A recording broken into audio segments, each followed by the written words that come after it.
આપણે વાત કરીએ તો અત્યારે જે યુદ્ધની પરિસ્થિતિ નિર્માણ થઈ એ દરમિયાન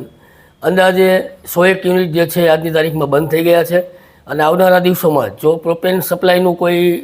પ્લાનિંગ નહીં થાય અને જો નવી કોઈ સપ્લાય નહીં મળે તો આવનારા દિવસોમાં વધીને 4 થી 5 દિવસમાં કે 8 દિવસની અંદર બીજા 400 યુનિટો બંધ થવાની સંભાવનાઓ છે।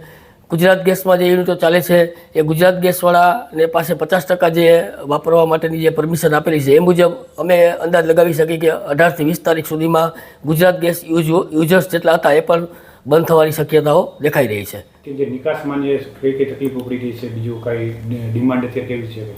ડિમાન્ડમાં વાત કરીએ તો અત્યારે એક્સપોર્ટની અંદર જે એક્સપોર્ટ થતું હતું જેમાં ખાસ કરીને જીસીસી કન્ટ્રીમાં એ જીસીસી કન્ટ્રીનું એક્સપોર્ટ તો અત્યારે સદંતર ઊભું છે,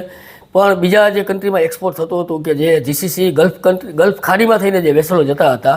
એમાં પણ એક્સપોર્ટમાં અસર દેખાઈ રહી છે। તો હાલ તો એવી કોઈ ડિમાન્ડ આપણે કહી શકીએ નહીં કે ડિમાન્ડ બહુ વધારે છે એવી ડિમાન્ડ, પણ જે ડિમાન્ડ હતી જે ઓર્ડર હતા એ પણ અત્યારે ઓર્ડર બધા સ્થગિત કરી દેવામાં આવ્યા છે અને જે માલ બનેલો છે એ પણ ક્યારે લોડિંગ થશે એનું હજી અમે કંઈ કશું કહી શકતા નથી।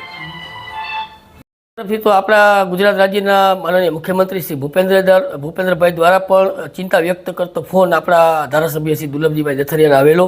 એમણે પણ સિરામિક ઇન્ડસ્ટ્રીને અને મોરબી સિરામિકને શું રાહત કરી શકાય કે શું મદદ કરી શકાય એ માટેની તૈયારી પણ બતાવી છે। તો અમે પણ અત્યારે અવઢવમાં છીએ કે આ બાબતની અંદર સરકારશ્રી પાસેથી પણ અમે શું અપેક્ષા રાખીએ એ હવે જોવું રહ્યું।